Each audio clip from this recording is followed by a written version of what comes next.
যানজট, ব্যস্ততা আর মানুষের ভিড়ে ঢাকা শহর যেন সব সময় ছুটে চলা এক নগরী, যেখানে খেলার মাঠের চেয়ে বহুতল ভবনের সংখ্যাই বেশি। তবে কোরবানির ঈদের ছুটিতে রাজধানী যখন কিছুটা ফাঁকা, তখন শিশুদের পদচারণায় মুখর হয়ে উঠেছে বিনোদন কেন্দ্রগুলো। চলুন দেখে আসি শিশুদের ঈদ আনন্দের গল্প। প্রিয়জনদের সাথে ঈদ আনন্দ ভাগাভাগি করতে রাজধানী ছেড়েছেন অনেকে, ফলে কিছুটা স্বস্তির নিঃশ্বাস ফেলছে ব্যস্ত ঢাকা। আর এই সুযোগেই পরিবার নিয়ে শিশু মেলায় ছুটে আসছেন অভিভাবকরা।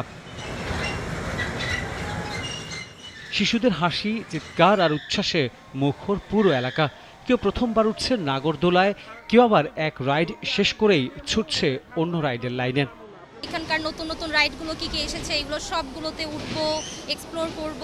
বাসে যাবো, হ্যাঁ রাইডে উঠে তারপর বাসেই যাবো।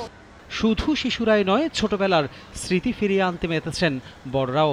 সন্তানদের সঙ্গে রাইডে চড়ে অনেক অভিভাবক যেন ফিরে গেছেন নিজের শৈশবে।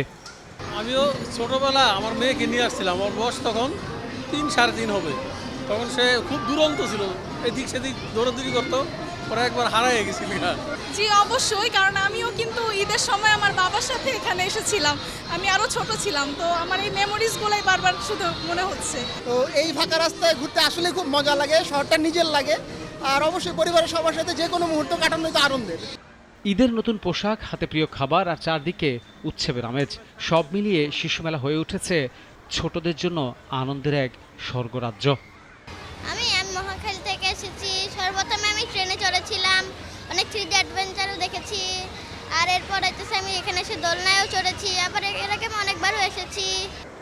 মোবাইল ফোন আর অনলাইন গেমের যুগে এমন খোলা পরিবেশে শিশুদের হাসি আনন্দে যেন বাড়তি স্বস্তি দেয় অভিভাবকদেরও।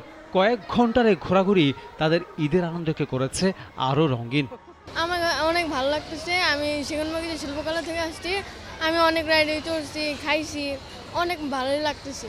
ট্রেনে চলবো আর নাগরদোলায়।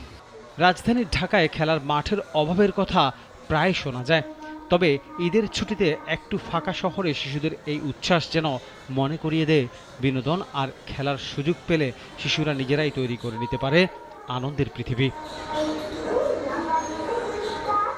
আনোয়ার হোসেন, নাগরিক, ঢাকা।